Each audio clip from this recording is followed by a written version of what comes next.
Difficulties come when you don't pay attention to life's whisper.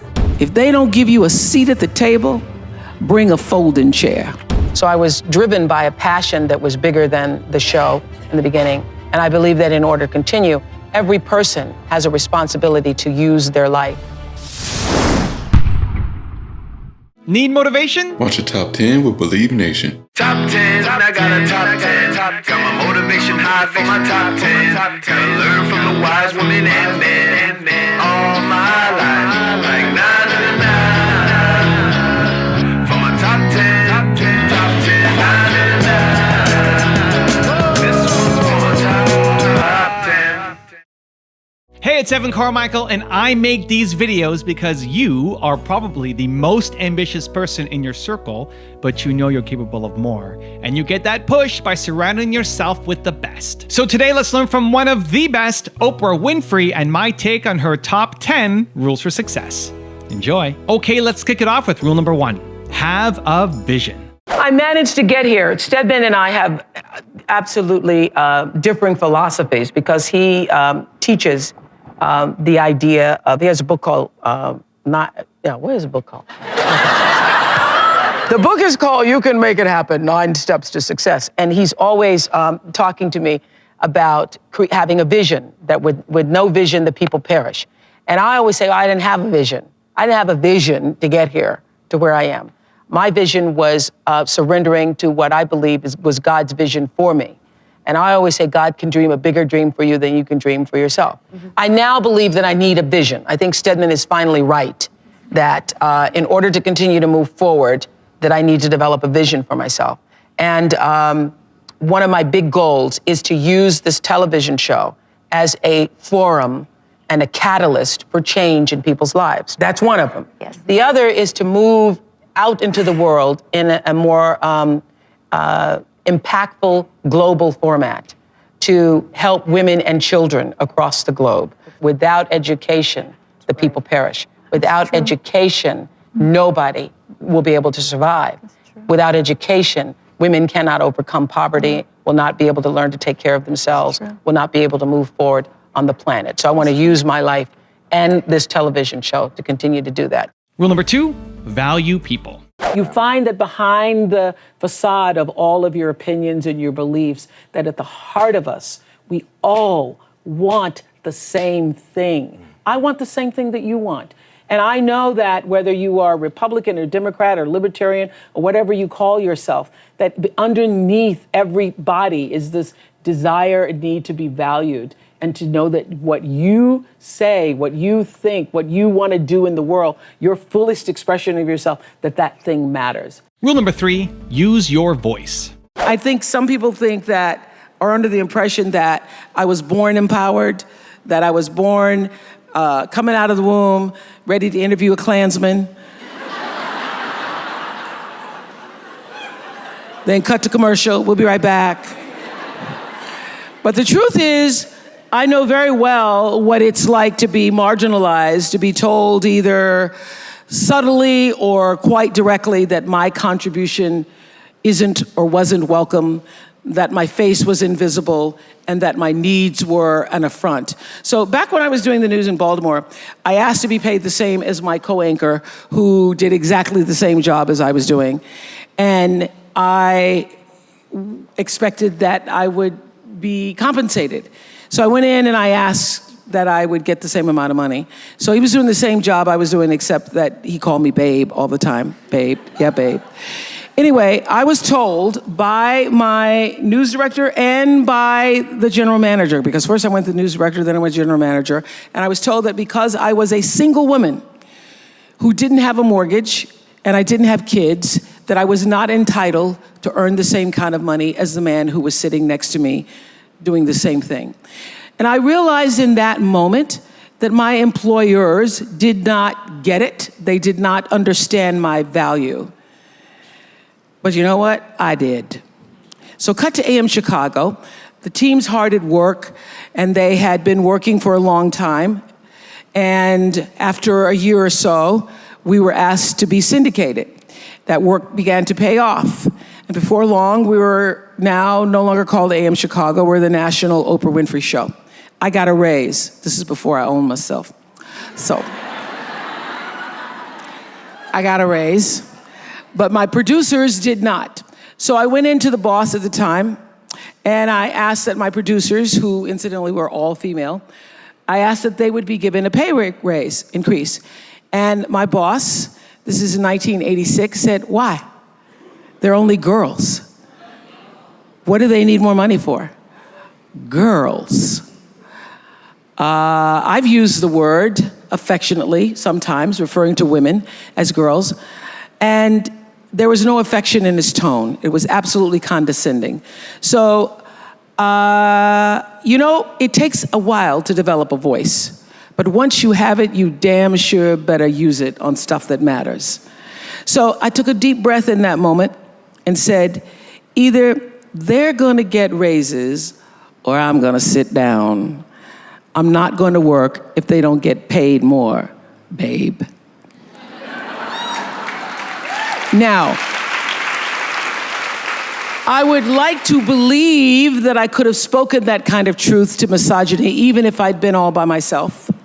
But here I was on the brink of finally getting what I really wanted and had been working many years for, a national show. I mean, I might have been too intimidated to stand my own ground against this guy if I were actually alone. But here's the thing, you're never alone. You're never alone. The sovereign sound of Maya Angelou's voice was pushing me forward that day, whispering, I come as one, but I stand as 10,000. So when I was faced with the opportunity to advocate for my producers, I silently called on some of the 10,000 and walked into my boss's office, hand in spirit, with the women who had come before me. I could feel Bessie Smith and Billie Holiday and Ella Fitzgerald and Pearl Bailey and Sarah Vaughan and Lena Horne clutching their green books looking for a place to eat while they sang in supper clubs for whites only. And I could feel Reese Taylor and Rosa Parks refusing to relinquish their dignity in the face of death threats. All these women were with me that day, walking into the office in Chicago, as was Diana Carroll and Petula Clark and Joan Baez and Mary Tyler Moore and Moms Mabley and Barbara Walters and all of the astonishing women whose names none of us will ever even know, despite their sacrifice. And I'm pretty sure I even heard Shirley Chisholm urging me on with this thought: if they don't give you a seat at the table, bring a folding chair.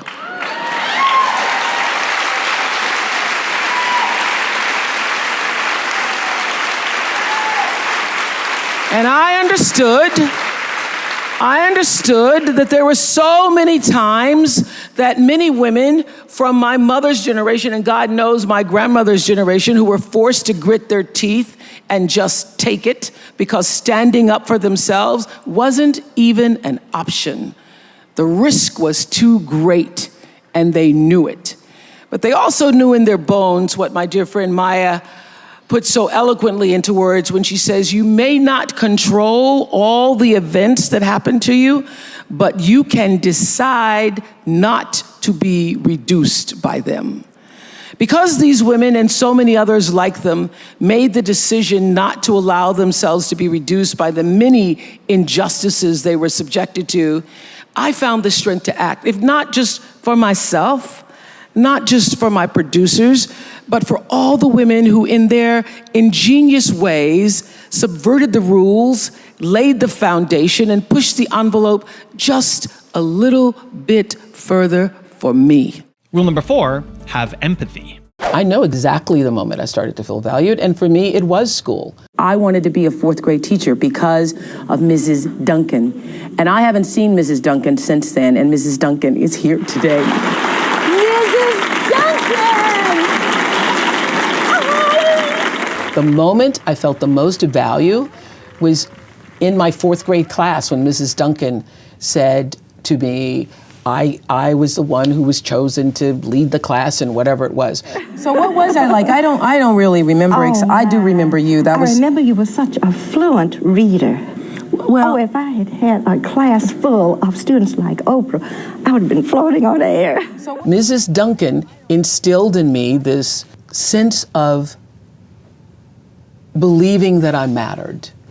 And that is what every human being is looking for. when you first heard that I had like done something in life, did you know that it was me? Yes, I kept up with you without your being aware of it. And it was Mrs. Duncan who helped heal you? For me, yes. It was Mrs. Duncan, and then it was my sixth grade teacher, Mr. Graham. It was school that made me feel a sense of value and connection.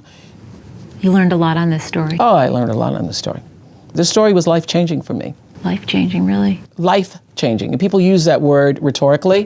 Life-changing. It's changed the way I operate in my business, with my people, with my school. 1, 2, 3.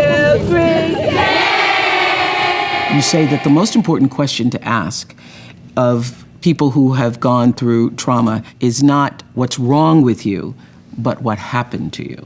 Yeah. Yeah. Yeah. So when you see, a church being shot up, or you see, all of the headline-making stories of people seemingly gone mad, your first thought is, what happened to that person? Right. Right. What has been life-changing for me is the question, what happened to you? Not what is wrong with you, but what happened to you? Which is an important question, not just for people who have been so-called traumatized, but it's the most important question you can ask of anyone. I can say that of all the stories I've ever done in my life and all of the experiences I've ever had and people I've interviewed, this story has had more impact on me than practically anything I've ever done. It's changed the way you see everyone? It's changed the way I see everyone. So when I have an employee who is acting out of line or who is just being a jerk, I don't think, what's wrong with that guy? What's wrong with that girl? What's wrong with that person? I think, I wonder what happened to them. I wonder what happened to them. I wonder what happened that caused them to behave that way. That's what this story did for me.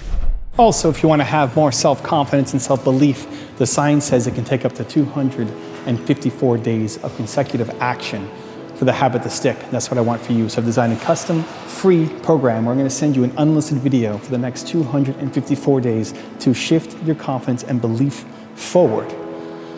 The link to join is in the description below. Figure out where your power base is.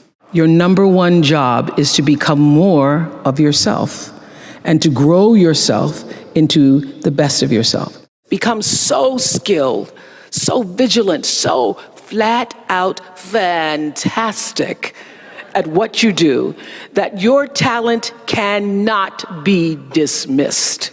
Rule number 5, be passion driven. For me, I've already made more money than I expected.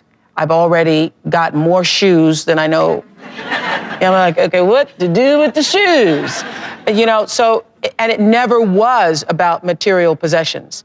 I don't think if I could have, if I'd sat down and said, how do I dream myself up to be able to get all this?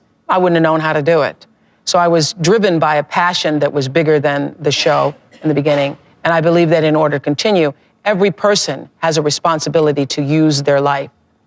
You, everybody who came here today, your life may not be as big as mine, meaning not as many people know you. And the only difference between being famous and not is that more people know your name. The real reality is what Billy was singing and what Maddie talks about in his poetry, is that we are really all alike, except for our hair. We are really all alike. And that has been one of the greatest lessons I've learned in doing this television show, is that what everybody is looking for is validation. Yeah. In every experience, people are looking to know that they matter, that you matter, that I matter.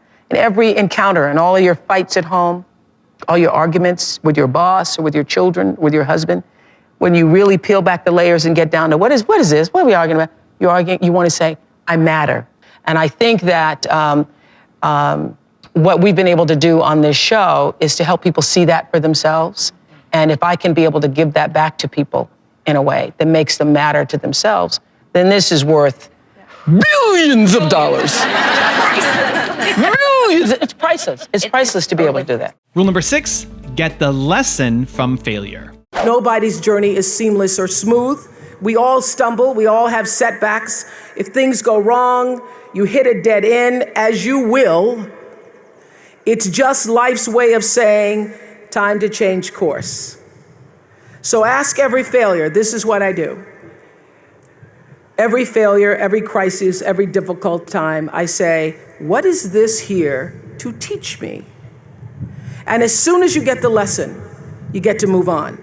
If you really get the lesson, you pass and you don't have to repeat the class. If you don't get the lesson, it shows up wearing another pair of pants or skirt to give you some remedial work. And what I found is that difficulties come when you don't pay attention to life's whisper, because life always whispers to you first. And if you ignore the whisper, sooner or later, you'll get a scream. Whatever you resist persists, but if you ask the right question, not why is this happening, but what is this here to teach me? What is this here to teach me? It puts you in the place and space to get the lesson you need. My friend Eckhart Tolle, who's written this wonderful book called A New Earth, that's all about letting the awareness of who you are stimulate everything that you do. He puts it like this. He says, don't react against a bad situation, merge with that situation instead, and the solution will arise from the challenge. Because surrendering yourself doesn't mean giving up, it means acting with responsibility. Okay, many of you know that, as President Hennessy said, I started this school in Africa. And I founded the school where I'm trying to give South African girls a shot at a future like yours, Stanford. And I spent 5 years making sure that school would be as beautiful as the students. I wanted every girl to feel her worth reflected in her surroundings. So I checked every blueprint, I picked every pillow, I was looking at the grout in between the bricks, I knew every thread count of the sheets, I chose every girl from the villages, from 9 provinces, and yet last fall I was faced with a crisis I'd never anticipated. I was told that one of the dorm matrons was suspected of sexual abuse. Well, that was, as you can imagine, devastating news. First I cried, actually I sobbed for about a half an hour, and then I said, let's get to it. That's all you get, is a half an hour. You need to focus on the now, what you need to do now. So I contacted a child trauma specialist, I put together a team of investigators, I made sure the girls had counseling and support, and Gail and I got on a plane and flew to South Africa. And the whole time I kept asking that question, what is this here to teach me? And as difficult as that experience has been, I got a lot of lessons. I understand now the mistakes I made because I had been paying attention to all of the wrong things. I built that school from the outside in, when what really mattered was the inside out. So it's a lesson that applies to all of our lives as a whole.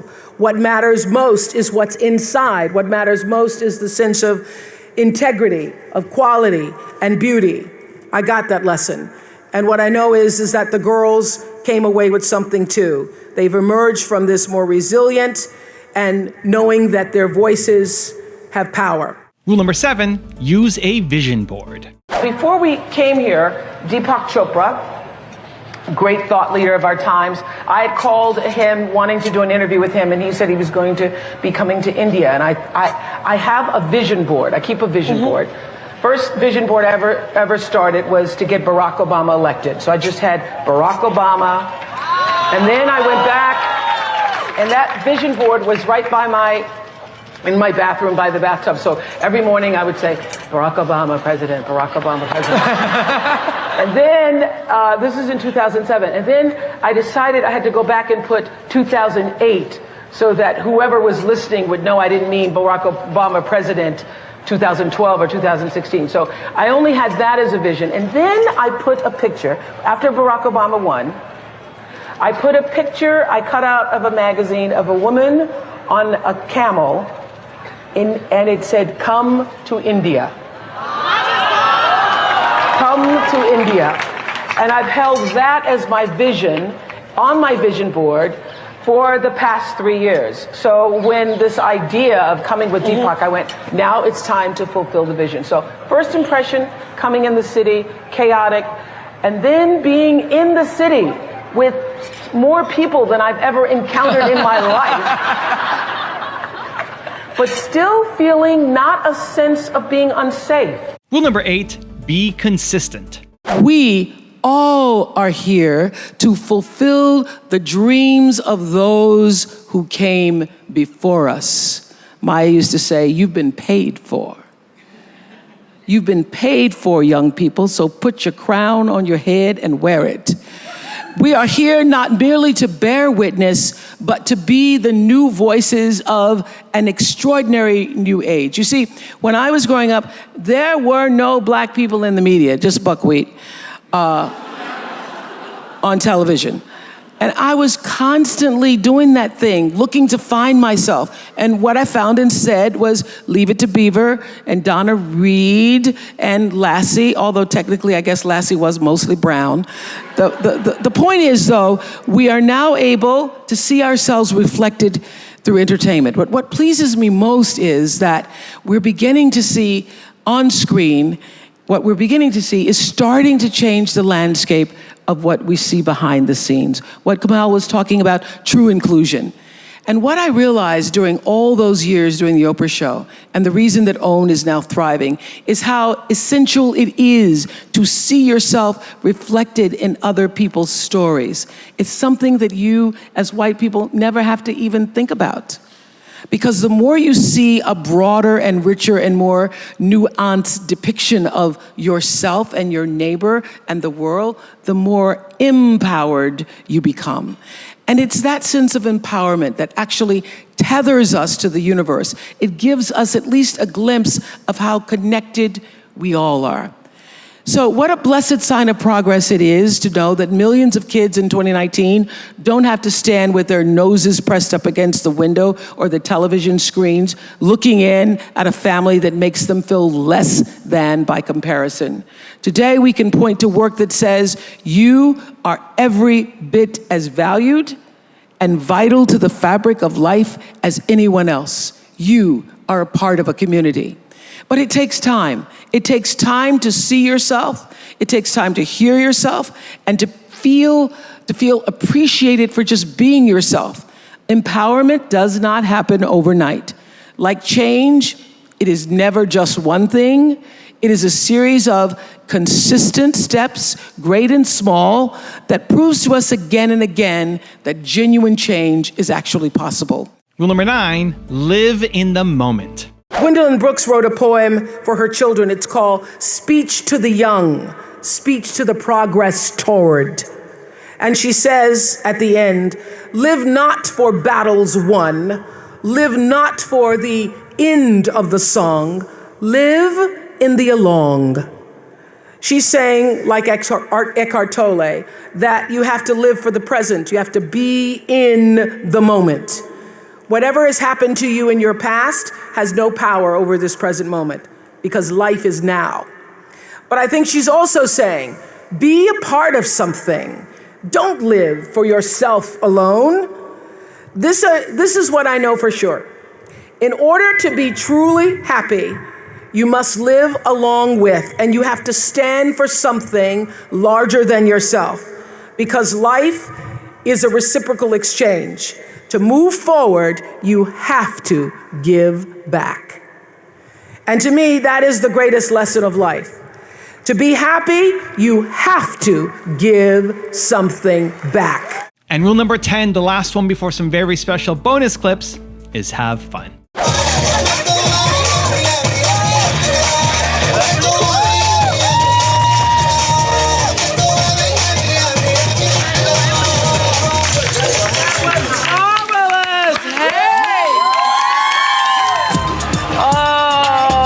Thank you. Our host hostess was billionaire socialite Parmeshwar Godrej. Honored to be honored by you. Long time overdue. What an honor to be honored by you. Thank you. Parmeshwar and her husband, Adi, are among the richest in the country, worth nearly $7 billion, I'm told. They hold a place at the top of the Mumbai social scene. Everyone was at their house, including A.R. Rahman.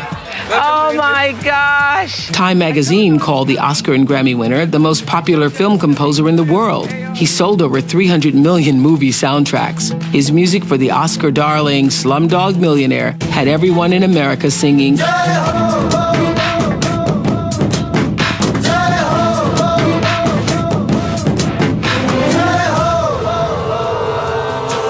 The day after winning 2 Oscars, A.R. performed that song on The Oprah Show.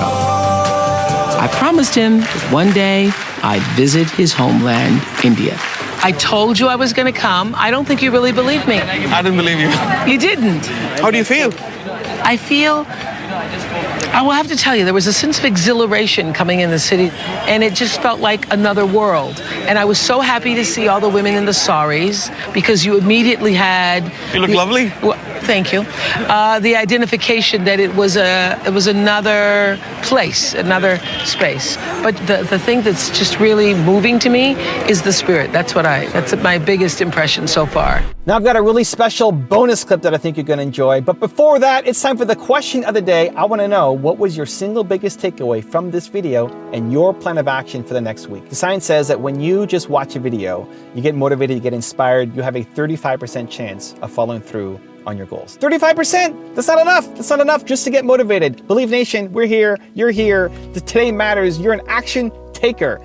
When you commit to a plan of action of when and how you're going to follow through, when you write it down, you have a 91% chance of following through. And when you commit publicly to somebody else, it jumps to 95% chance. From 30-something% to 95% chance of you following through. Believe Nation, we need to make this happen. So question of the day, your single biggest takeaway from this video and your plan of action specific for the next week. Put it down in the comments below, and I'm going to show on screen sometime next week to celebrate you. What about something that you feel like you've personally achieved or overcome? Is there something that you are especially proud of yourself for? Yeah, I'm especially proud of myself for not living in the world of comparisons. You know, years ago when I pulled out that wagon of fat, I was actually comparing myself to everybody else, or what I thought you're supposed to look like, or what size you're supposed to be. So I've now reached the point where I'm really okay exactly where I am. And that's, you know, it's taken me a lifetime practically to figure that out. And being okay exactly where you are. Because comparing is a dangerous thing. It's so hard because we are in the world of Insta comparison, you know? And so the real spiritual practice is to like live from within and not let the world define who you are, but you do that for yourself. That's the hardest work. I'm going to continue developing shows that speak to the humanity of people in a way that makes them want to live better and do better, and that exalts their victories and lets them know that they are important and meaningful in the world. You know, I would have to say that every day, David, that show was it was like therapy for me, kind of like now. Every day the show I paid attention. So I've never been to a therapist, but I paid attention all those days on the show, and I made therapy acceptable for a lot of people who thought, not me, not. So one of the things I started to get around mid to late 90s is that everybody that I had on the show at the end of the show would say something to me like, was that okay? Was that okay? How was that? Was that okay? Right. At the end of the interview. And I started to then track it. It didn't matter if it was, I had gone and done a show where I was in a prison, and I was interviewing a father who was in jail for life for murdering his twin daughters. And at the end of the interview, even behind bars, he said to me, "Is that okay? How'd I do?" And Barack Obama said it when he sat in the chair the first time, and George Bush said it, Beyonce said it at the end of she taught me how to twerk and then said, "Is that okay?" So that's an acquired skill, right? Yes, a working thing. But this is what I learned sitting in that chair for 25 years, that at the end of the day, whether you are interviewing me or I get to interview you, whatever your profession is, wherever you are in your life, in your relationships, every person that you encounter, every experience, the person wants to know, was that okay? Was that okay? And what I started to hear was that what people are really saying is, did you hear me? Did you hear me? And did what I say mean anything to you? And so I started to listen with that in mind, with that intention of validating that you're being here, you're speaking to me, you're taking the time to do this with me is important because you matter. And that's true for everybody who's watching or listening, that every argument that you ever have, every encounter, the person just wants to know, did you hear me? Did you see me? And did I say anything that mattered? There's a bigger dream waiting for you, just waiting for you to step into it. To step into it. Your life is big. Your life is huge. And we spend so much time wanting to be in somebody else's life. And you don't get honored, you don't get revered, you don't get celebrating wanting what somebody else has, because that which created you, divine intelligence that dreamed you from before your ancestors ever knew they would become your ancestors, that which dreamed the seed of you, wants you to know how special, how wondrous, how mysterious, how complex, how glorious, how phenomenal you are. And you get no credit messing in somebody else's territory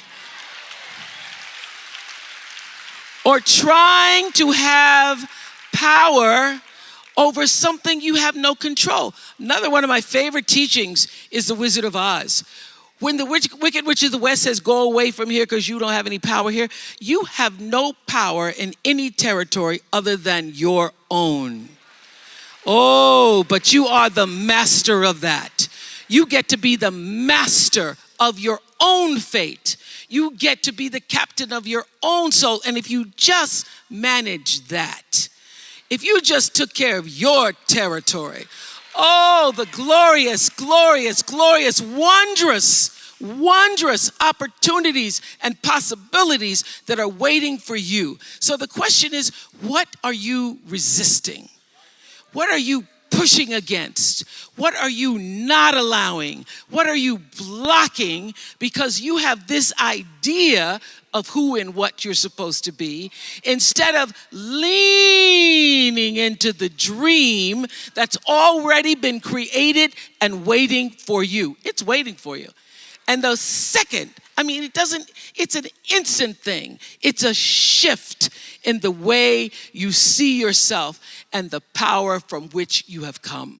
So the Angel Network, I've been on the air for a long time, but it was the Angel Network that actually focused my internal GPS. It helped me to decide that I wasn't just gonna be on TV every day, but that the goal of my shows, my interviews, my business, my philanthropy, all of it, whatever ventures I might pursue, would be to make clear that what unites us is ultimately far more redeeming and compelling than anything that separates me. Because what had become clear to me, and I want you to know, it isn't always clear in the beginning, because as I said, I've been on television since I was 19 years old. But around 94, I got really clear. So don't expect the clarity to come all at once, to know your purpose right away. But what became clear to me was that I was here on earth to use television and not be used by it, to use television to illuminate the transcendent power of our better angels. So this Angel Network, it didn't just change the lives of those who were helped, but the lives of those who also did the helping. It reminded us that no matter who we are or what we look like or what we may believe, it is both possible and, more importantly, it becomes powerful to come together in common purpose and common effort. You will find true success and happiness if you have only one goal. There really is only one, and that is this: to fulfill the highest, most truthful expression of yourself as a human being. You want to max out your humanity by using your energy to lift yourself up, your family, and the people around you. Theologian Howard Thurman said it best. He said, "Don't ask yourself what the world needs. Ask yourself what makes you come alive, and then go do that. Because what the world needs is people who have come alive." The world needs people like Michael Stolzenberg from Fort Lauderdale. When Michael was just 8 years old, Michael nearly died from a bacterial infection that cost him both of his hands and both of his feet. And in an instant, this vibrant little boy became a quadruple amputee, and his life was changed forever.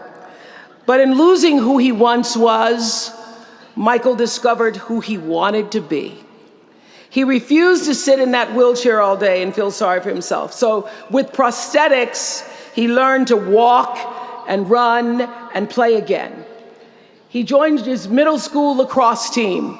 And last month, when he learned that so many victims of the Boston Marathon bombing would become new amputees, Michael decided to banish that darkness with light.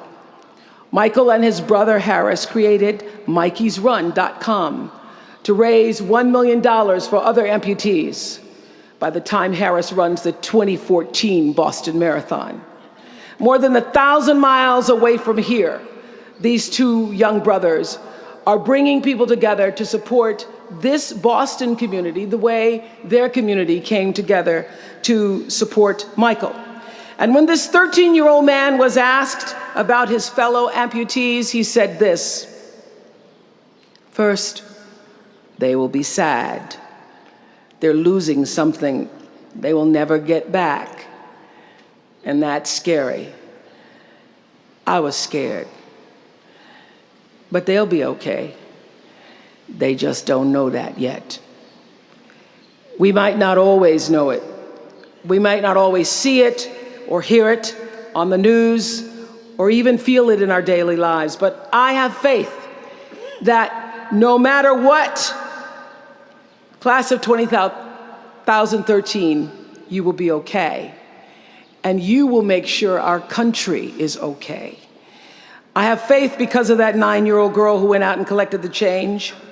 I have faith because of David and Francine Wheeler. I have faith because of Michael and Harris Stolzenberg. And I have faith because of you, the network of angels sitting here today. One of them, Khadijah Williams, who came to Harvard 4 years ago. Khadijah had attended 12 schools in 12 years, living out of garbage bags amongst pimps and prostitutes and drug dealers, homeless, going into department stores, Walmart in the morning to bathe herself so that she wouldn't smell in front of her classmates. And today she graduates as a member of the Harvard class of 2013. I had a job until I could figure out what it was really, what that gave my life its purpose and meaning. And I'd gotten demoted in my job in Baltimore as an anchorwoman because as they hired me and then they decided I was the wrong color and I was the wrong size and I was the wrong, I had lots of problems and they were trying to take me off the air. And I was making $22,000 a year. I thought I was in heaven because I was making my age. And my dream at the time was, Gail and I used to say, can you imagine if you're 40 and you're making 40,000? Ooh, that'd be it. So that was as big as my dream was, just to make my age. And then I did this, they put me on a talk show one morning because they didn't know what to do with me. And I was interviewing the Carvel Ice Cream Man. It was a local talk show. And Benny who was Mrs.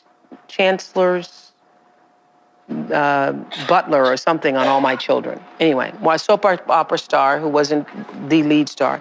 Remember Benny? Benny and the Carvel Ice Cream Man. That's how I cut my teeth. And I finished that show. So it's not about the stars themselves or whoever the guests were. But I felt like this is what I'm supposed to do. All these years I've been misplaced in news because I couldn't relate to news. I was a news reporter, and I'd be out on the stories, and I'd be crying with the people. And I felt that I was exploiting the people with news. I couldn't, put a microphone in people's face when they were going through tragedies and stuff. I just was so emotional. I was always getting little notes from my boss about, cut that out, you need to stop. So, but the moment I did that talk show, I felt like, oh, I can be myself. And that was August 14th, 1978. And that was the beginning of fulfilling the calling. And so since that time, August 14th, 1978, I've never had a problem with energy.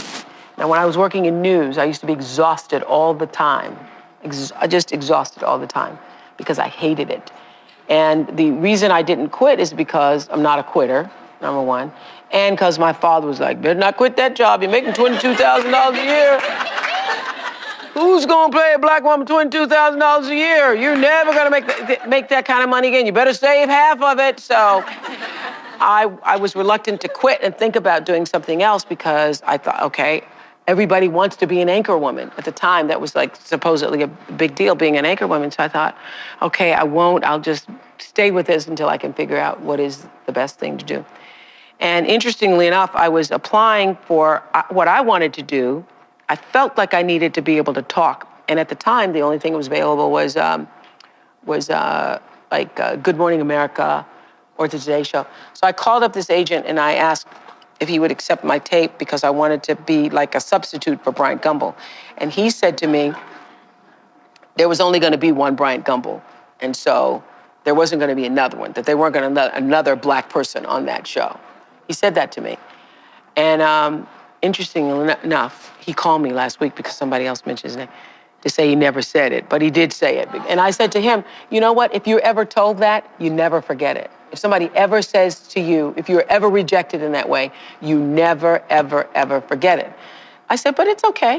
I did okay. You did okay. It's all right. It's all right. But the answer to your question is, if you can find what is your passion, if you find what you love, you never get tired. Or if you do get tired, you're fueled by the energy of your work.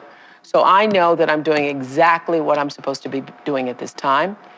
I also know that what this show can do in terms of being a voice in changing the world, it's just the beginning of what this show can do. It's fun to do things like this, but and it's necessary to do things like this in order to be able to do the bigger, grander things, to change what happens to the face of children in Africa, for example, or what happens to education with kids in this country. So I believe that that what has happened to me is really the beginning of the greater passion to come.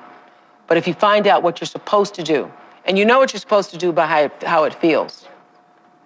You know, people wait on the voice of God to be the Moses in the burning bush. I think that was only Bible talk, you know, because he doesn't come to burning bushes for people. He comes through your heart. He speaks through your heart, through your feelings. And so you know if you're doing the right thing, if it feels like it's right to you. And when you hit the thing that feels right, when you know it's the right thing, you know it's right because it gives you your juice, and you know it's right because you would do it for nothing. You would do it for nothing and find a way to be able just to do it in order to be able to continue. That's how you know you're doing what you're supposed to be doing.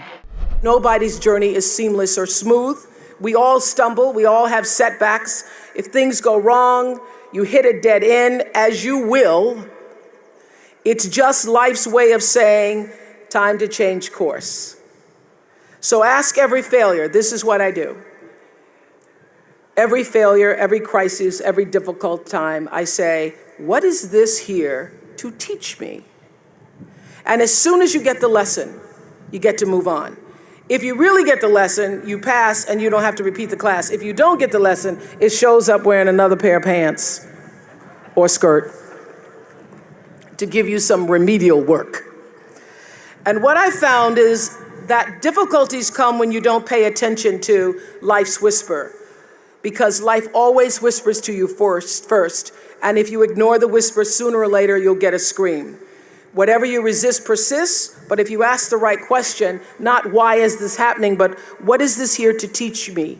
What is this here to teach me? It puts you in the place and space to get the lesson you need. My friend Eckhart Tolle, who's written this wonderful book called A New Earth, it's all about letting the awareness of who you are stimulate everything that you do. He puts it like this. He says, don't react against a bad situation, merge with that situation instead, and the solution will arise from the challenge. Because surrendering yourself doesn't mean giving up, it means acting with responsibility. Okay, many of you know that, as President Hennessy said, I started this school in Africa. And I founded the school where I'm trying to give South African girls a shot at a future like yours, Stanford.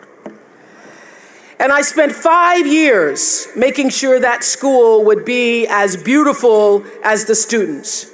I wanted every girl to feel her worth reflected in her surroundings. So I checked every blueprint, I picked every pillow, I was looking at the grout in between the bricks, I knew every thread count of the sheets, I chose every girl from the villages, from 9 provinces, and yet last fall I was faced with a crisis I'd never anticipated. I was told that one of the dorm matrons was suspected of sexual abuse. Well, that was, as you can imagine, devastating news. First I cried, actually I sobbed for about a half an hour, and then I said, let's get to it. That's all you get, is a half an hour. You need to focus on the now, what you need to do now.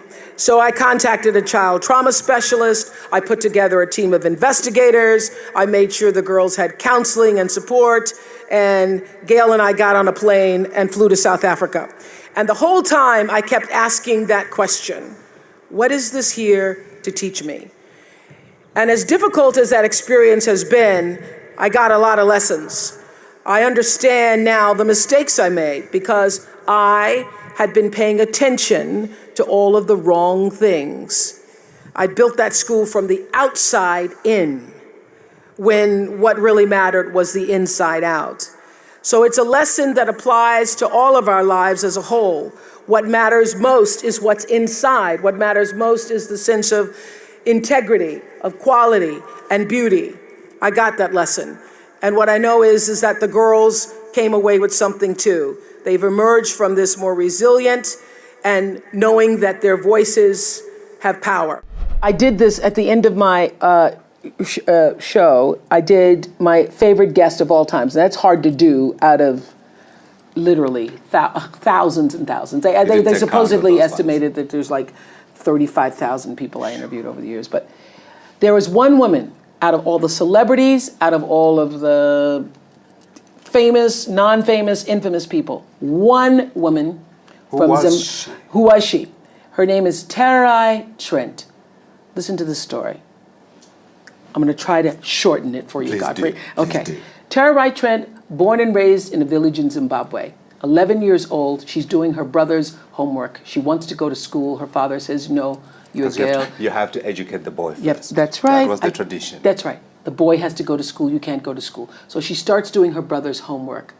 She does her brother's homework. He goes to school. He gets all A's on his homework, yet he doesn't know the answers to the question. The teacher comes to the village to say, what is going on here? This boy doesn't know the answers, but his homework's perfect. She finds out that Terai, his younger sister, is doing his homework. She begs the father to let Terai go to school. The father says, no, she can't go to school. Finally, he marries her off. She marries at 11 and a half years old. She gets married. She has 3 children by the time she's 18 years old. A woman comes to the village from an NGO, Heifer International, and asks, what are your dreams? This is gonna make me cry. Finally, you're gonna make me cry. Asks her, what are your dreams? This child has never thought about what her dreams were. She says, write down your dreams. She writes down her dreams on a piece of paper and she folds them in a tin can and she buries them under a rock. The first dream was to be able to go to a school in the United States of America and get a college degree. She ends up, through some miracle, of the NGO, going to the United States. She gets a college degree. Wow. Yes, she gets a 4-year degree in 3 years. Tara Trent. She goes back to the rock in Zimbabwe. She writes her next goal on the piece of paper. She buries it under the rock. She writes, I want to get a master's degree. She goes back to the United States. She gets a master's degree. By this time, she now has 5 children. She's married to a man who still beats her. Incredible. She goes back to the United States. She gets her master's degree. After the master's degree, she goes back to the rock in Zimbabwe. She writes down her final goal is to get a doctorate degree. And last year, she became Dr. Tara Trent. Where did you find it? Where did I find it? I found her in the Nicholas Kristof's book called something the sky, underneath the sky or the sky. I found her in Nicholas Kristof's book. Incredible. Incredible. And I was reading the story. I had Nicholas Kristof on the show. Nicholas Kristof, the famous New York Times writer. And she wasn't there. She wasn't a part of the show. I'm reading the story. I can't believe this book, the story of this woman, as I'm reading the story. So when we go to do the show, the producers have Nicholas Kristof on. They bring on other guests, but this woman isn't there. I go, how could you not have her there? So we tape another show with Nicholas Kristof. We go back. I go, fine. We're going to find that woman, Tara Trent. By this time, she's living in the United States. We followed her back to Zimbabwe to the rock. We pulled the tin can from underneath the rock. And that is my favorite guest of all time. And the worst? I don't have a worst.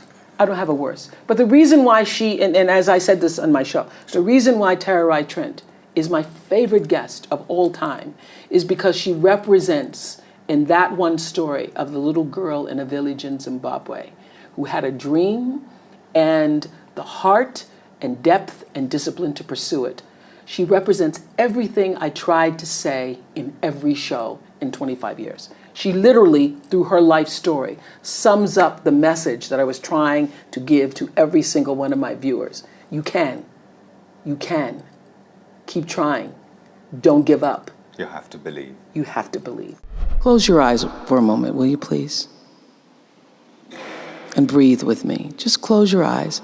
And if you will, put your thumb to your middle finger and gather your other fingers around. And let's feel the vibration and pulse of your personal energy as you take 3 deep breaths with me. Inhale. And as you exhale, just feel the vibration, energy, blood pulsating through your body, through you. And another inhale.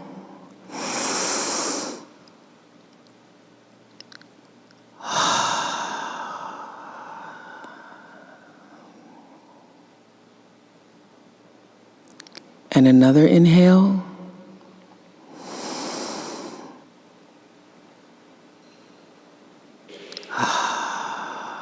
And keep your eyes closed. And let's just think about this day. This day that you have been graced to breathe in and out thousands of times.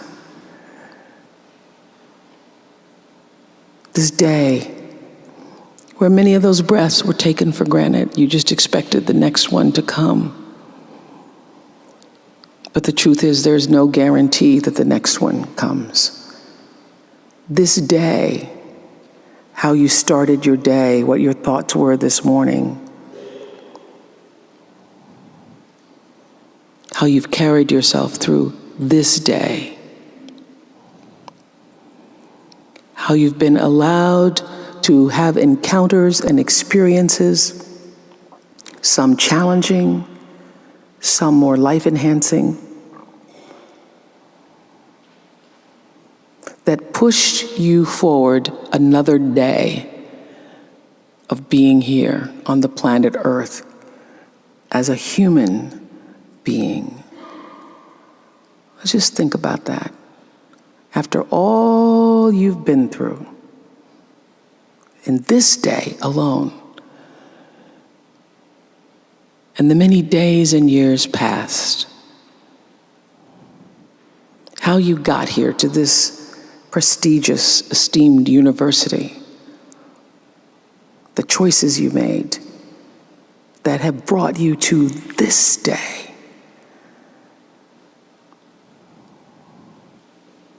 Open your heart and quietly to yourself say the only prayer that's ever needed. Thank you. Thank you. Thank you.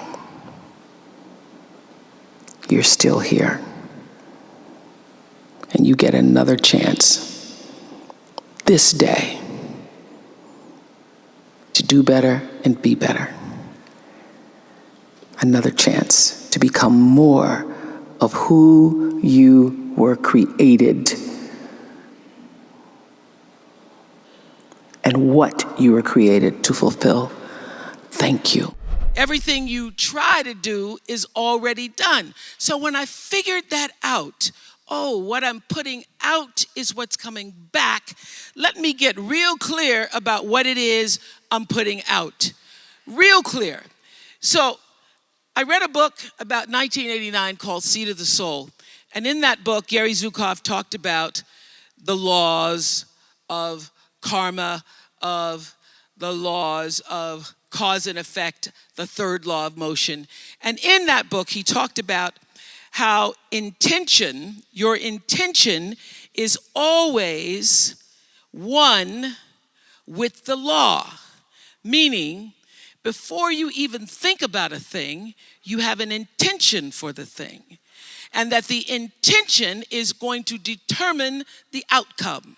That's why the same people can go to the same church service and somebody walk down the aisle just to be seen to put some money in the church, and somebody else who just goes and just has a little bit to offer. The intention with which you give, the intention with which you serve determines the outcome. So when I figured that out, I went, whoa. I changed everything I did on my show. I called in the producers and I said, from this day forward, I will no longer be speaking to the KKK. I will no longer be speaking to people who are fighting each other in a way that it is damaging to the character of myself and other people who watch. From this day forward, I am only going to do intentional television. I know you all understand better than most that real progress requires an authentic way of being, honesty, and above all, empathy. I have to say that the single most important lesson I learned in 25 years talking every single day to people was that there is a common denominator in our human experience. Most of us, I tell you, we don't want to be divided. What we want, the common denominator that I found in every single interview, is we want to be validated. We want to be understood. I've done over 35,000 interviews in my career. And as soon as that camera shuts off, everyone always turns to me and inevitably in their own way asks this question: was that okay? I heard it from President Bush. I heard it from President Obama. I've heard it from heroes and from housewives. I've heard it from victims and perpetrators of crimes. I even heard it from Beyonce and all of her Beyonce-ness. She finishes performing, hands me the microphone and says, was that okay? Friends and family, yours, enemies, strangers, in every argument, in every encounter, every exchange, I will tell you, they all want to know one thing: was that okay? Did you hear me? Do you see me?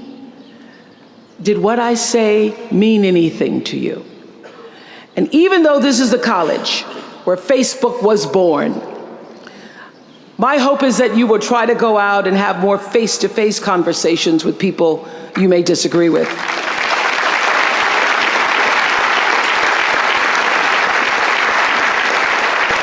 That you'll have the courage to look them in the eye and hear their point of view, and help make sure that the speed and distance and anonymity of our world doesn't cause us to lose our ability to stand in somebody else's shoes and recognize all that we share as a people.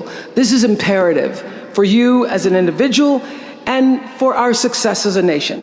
The way to make movies is to do stuff that you love, because, you know, for 25 years I worked on the Oprah show, and Stedman will tell you that there were nights that I came home and I almost, you know, it was hard to even like take off my clothes because I knew I was going to be getting up 4 hours later.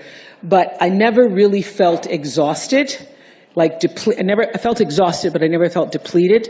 So do the work that comes straight from the soul of you, from your background, from stories that you've grown up with, from stories that bring you passion, from stories that you not just yearn to tell, but that if you don't tell them, they won't get told. And when you are operating, you know, the single greatest wisdom I think I've ever received, other than when people show you who they are, is that the key to fulfillment, success, happiness, contentment in life is when you align your personality with what your soul actually came to do. I believe everybody has a soul and has, you know, their own personal spiritual energy. So when you can use your personality to serve whatever that thing is, you can't help but be successful. So if you do films that come from the interior of your soul, you do work, you do art that comes from the interior of you, you cannot miss. It's only when you're doing stuff that you think might make money, you think it may be a hit, or you think it may bring you some level of attention or success. That isn't what does it. I would have to say that all of the great, wonderful experiences of my life that have brought me to this moment have come from working from the interior of myself. And so that's why it feels so authentic, because it actually is. So when you do that, you'll win. One of the things I started to get around mid to late 90s is that everybody that I had on the show, at the end of the show, would say something to me like, was that okay? Was that okay? How was that? Was that okay? Right. At the end of the interview. And I started to then track it. It didn't matter if it was, I had gone and done a show where I was in a prison, and I was interviewing a father who was in jail for life for murdering his twin daughters. And at the end of the interview, even behind bars, he said to me, "Is that okay? How'd I do?" And Barack Obama said it when he sat in the chair the first time, and George Bush said it, Beyonce said it at the end of she taught me how to twerk and then said, "Is that okay?" So that's an acquired skill, right? Yes, a networking thing. But this is what I learned sitting in that chair for 25 years, that at the end of the day, whether you are interviewing me or I get to interview you, whatever your profession is, wherever you are in your life, in your relationships, every person that you encounter, every experience, the person wants to know, was that okay? Was that okay? And what I started to hear was that what people are really saying is, did you hear me? Did you hear me? And did what I say mean anything to you? And so I started to listen with that in mind, with that intention of validating that your being here, you're speaking to me, you're taking the time to do this with me is important because you matter. And that's true for everybody who's watching or listening, that every argument that you ever have, every encounter, the person just wants to know, did you hear me? Did you see me? And did I say anything that mattered? I went through some tough times after I left the Oprah show. I made a conscious decision that I did not want to be sitting on TV with the Oprah show and y'all saying, she should have left that show. That show was really good 2 years ago. I made a conscious decision that when I felt I had said all that I could say and the audience had heard it, that I would move on and that I would not spend my life regretting or trying to hold on to what used to be or hold on to what I had. So I dreamed this dream of starting a network. And in the beginning, it was a struggle. It was a struggle because honest to goodness, I did not know what I was doing. I was trying to figure it out. I thought that the Oprah show audience would follow us to OWN, and then I realized y'all didn't have cable.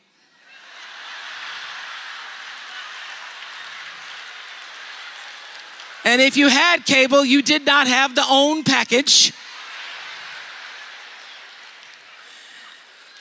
So it took me a minute. And unlike most people who you get to have your mistakes in private, something doesn't go right in your life, you get to sulk about it in private. If I make a mistake, it's on the CNN crawl or the CNN news. So when I was in the climb and there were so many wonderful owners, I see Churl Action Jackson here. There were so many wonderful owners, people who said, oh, we're gonna stand with you. We're gonna stand by you. Thank you, Roland Martin. There were so many people who said, listen, we believe that this can happen.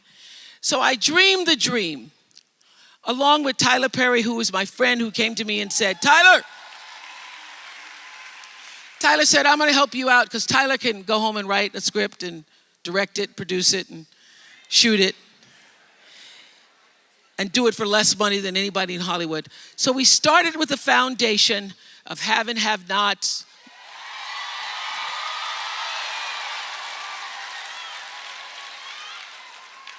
If loving you is wrong, love thy neighbor, Mama Hattie. And then I started to dream another dream about scripted television, because in the beginning I was told you couldn't do it. You couldn't do it, didn't have enough money to do it. And I dreamed the dream. I read Proverbs 11:28 that says, those who trust in their riches will fall, but the righteous will rise and thrive like a green leaf. I first started making money, and it was, my salary or my earnings were published all over the place. I mean, the first year I was like, really? Did I make that much money? Oh my God. It was very difficult for me to figure out where my boundaries were because I'd grown up poor and didn't have anything. So it's easy when you don't have anything and people ask you for money and they say, I need $500. You say, I don't have it because I'm just trying to get my rent paid. It's harder when your multi-million-dollar salary is now in the paper and you get a lot of friends and cousins you didn't have before. So how do you set boundaries for yourself? I was having trouble setting boundaries for myself for even strangers. People would just show up at my door in Chicago and say, Oprah, I left my husband, please help me. And I would, because she knows I have it. So don't try that now, though, okay? Don't try that now. I figured it out. So what I learned is that, the reason why people keep showing up is because my intention is to make them think that I'm such a nice person that you can ask me for anything, you can get me to do anything, I'm gonna say yes, I'm gonna say yes. So when Stevie called me this time, I thought I'd try out my first no on Stevie. Let's start big. He wanted me to donate some money to a charity, and I didn't want to donate to the charity because I have my own charities and I care about a lot of people, but the problem is when you have money, everybody thinks you just want to give to everything. So every letter I ever get starts with, we know you love the children. Yes, I do love the children, but somebody else is going to have to help the children. So I said to Stevie, no. And as a person who has that disease to please, I was waiting for him then to say, I will never speak to you again. I will never call you. I will never sing a song for you. And he didn't. He just said, okay. Okay? Okay, it's okay? He said, okay, check you later. And what I learned from that is, many times you will have angst and worry about things and put yourself in a state, like someone said this morning because their phone went off, they were mortified over a phone, I said, really?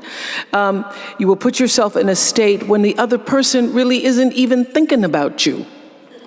So learning that I could specifically determine for myself what the boundaries were for me, what I wanted to do, give my money, give my time, give of my service to who I wanted to give it to when I did, that I get to make that decision.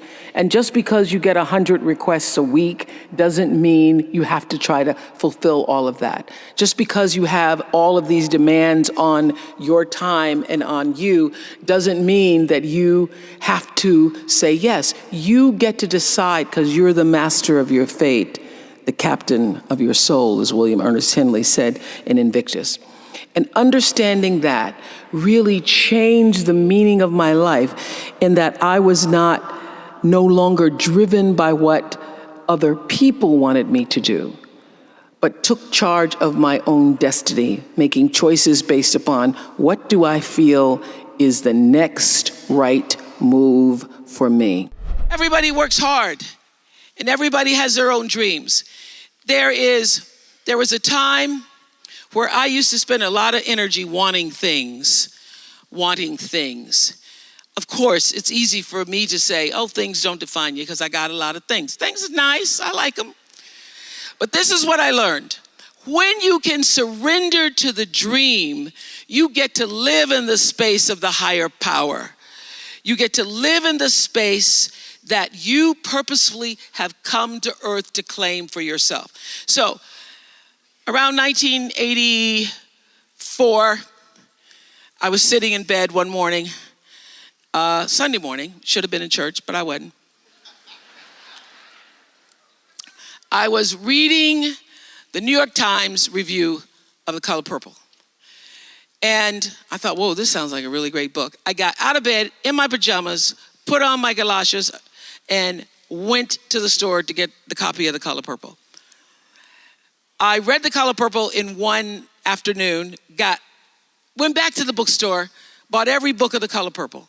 I took the books to the office, and I said to everybody, y'all got to read this book. Oh my God, you got to read this book, Color Purple. I needed a book club, I didn't have one. So I passed out the book to everybody I knew. Please, read The Color Purple, read The Color Purple. Then I start to hear that somebody's gonna do a movie about The Color Purple.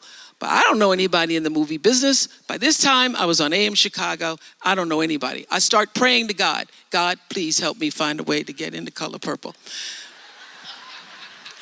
I say, Jesus, I don't even have to have a speaking part. I will be, because I went to the movies and I saw on the movie credits, at the last credit, there's something called Best Boy. So I said, Jesus, if you just let me be best girl, that'd be all right by me. I can be best girl. I can carry the script. I can help the people with the water. I can do whatever. So I start praying for The Color Purple. As divine law would have it, Quincy Jones comes to Chicago, and he is in Chicago for 1/2 of a day because somebody has filed a suit against Michael Jackson claiming that Billie Jean was their lover and that's not his song. So Quincy had taken the red eye to Chicago. He was in his hotel room. He was coming out of the shower, and the television in his hotel room is on AM Chicago. There sits little chubby me with my Jerry curl on AM Chicago. Quincy Jones tells Reuben Cannon, the casting agent, I think I found Sophia. So I get a call from Reuben Cannon, who says, I'm calling about a movie. It's called Moon Song. Would you be interested to come and audition? And I say, I have not been praying for Moon Song.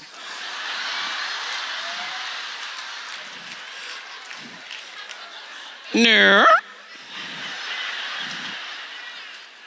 I have not been praying for Moon Song. I've been praying for The Color Purple. He said, well, I think you should come and audition. So I go to audition.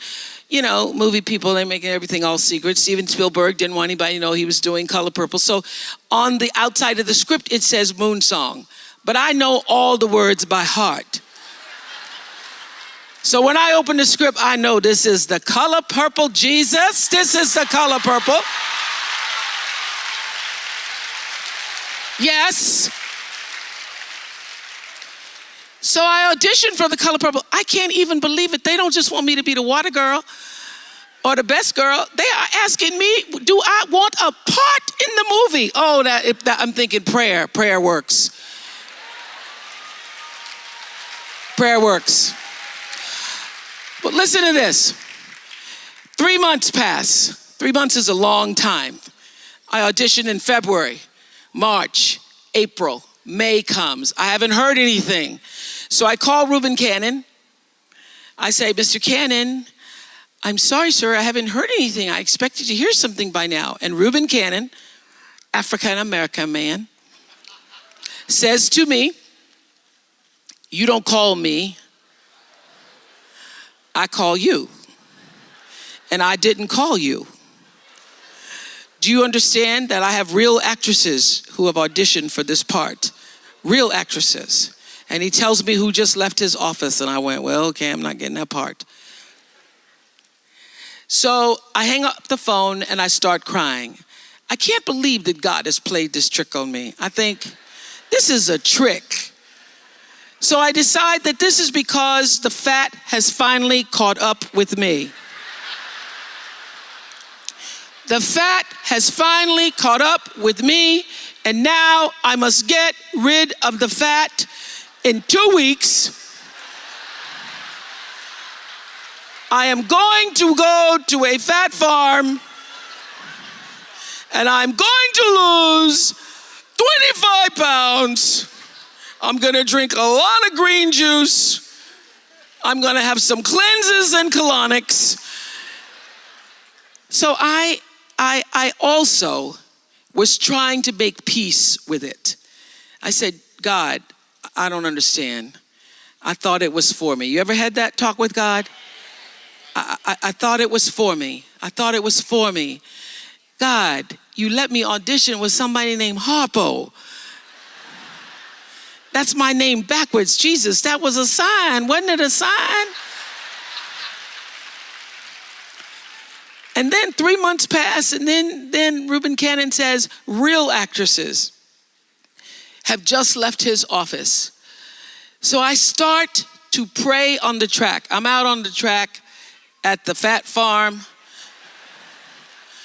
and I am running around at the track at the fat farm. It starts to rain. Y'all know how that is. But I don't even care, because I am praying to God to help me to let it go. Help me let it go, because now I've become obsessed with it and it's now controlling my life. I start praying, running around the track.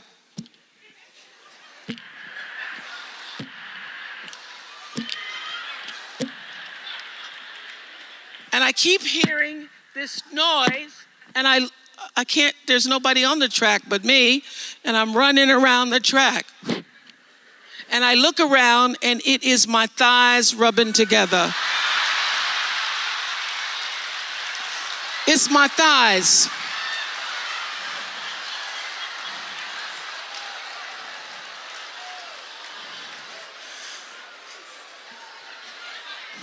My thighs are rubbing together, causing this thunderous sound. There's nobody on the track. So then I really start to cry. Oh, Lord, help me. Help me let it go. Help me let it go. Help me let it go, God. Help me let it go. And you ever did this prayer where you say, okay, Lord, okay, I'm gonna let it go. Then you get up and you go, well, I think I still got a little bit of it. I did. Help me let it go, but I am not gonna be able to see the other actress in my part. I won't be able to see it. Won't be able to see Color Purple. Just can't never see it the rest of my life. I won't be able to see it. So then I started, I don't know where it came from. I surrender all.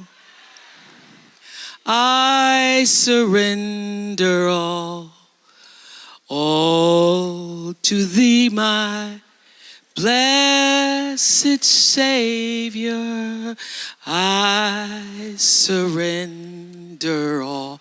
I sang and I cried. I sang and I cried and I prayed some more until I could reach the point where not only will I be able to go to the movie, but I can bless the other actress. I can bless her. I can say, I bless you. I bless you. I bless you with this. I surrender all. I surrender all. All to thee, my blessed Savior. I surrender all. And I tell you, in my greatest testimony, that the instant I laid that thing down,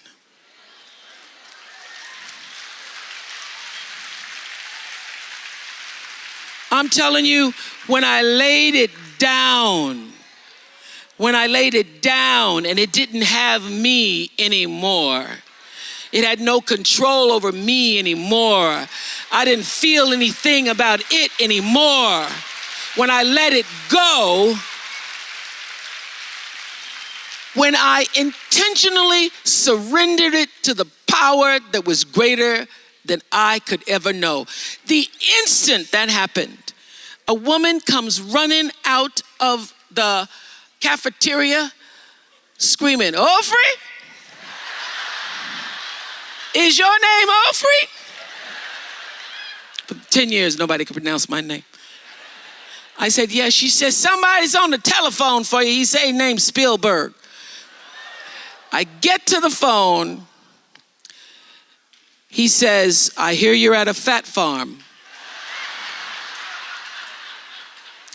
I said, no, sir.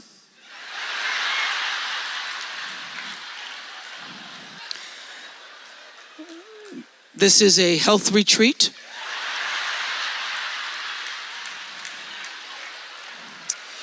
He says, I'd like to see you in my office in California tomorrow. This was in Wisconsin I'd like to see you in my office. And if you lose a pound, you could lose this part.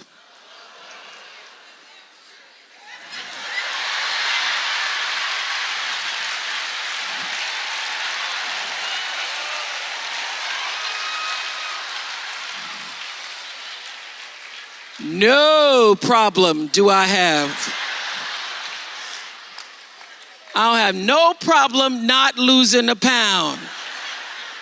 So, honey, I packed my bags and I stopped at the Dairy Queen.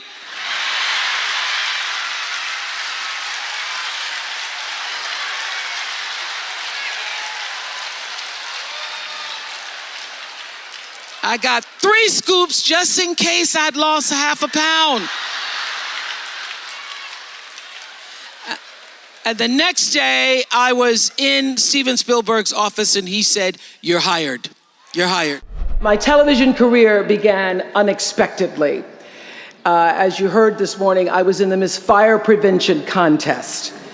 That was when I was 16 years old in Nashville, Tennessee, and you had the requirement of having to have red hair in order to win up until the year that I entered. So they were doing the question and answer period because I knew I wasn't going to win in the swimsuit competition.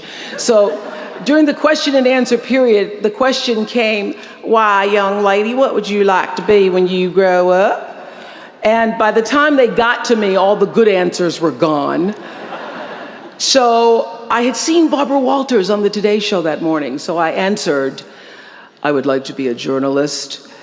I would like to tell other people's stories in a way that makes a difference in their lives and the world. And as those words were coming out of my mouth, I went, whoa, this is pretty good. I would like to be a journalist. I want to make a difference. Well, I was on television by the time I was 19 years old. And in 1986, I launched my own television show with a relentless determination to succeed. At first, I was nervous about the competition, and then I became my own competition, raising the bar every year, pushing myself as hard as I knew. Sound familiar to anybody here? Eventually, we did make it to the top, and we stayed there for 25 years. The Oprah Winfrey Show was #1 in our time slot for 21 years. And I have to tell you, I became pretty comfortable with that level of success.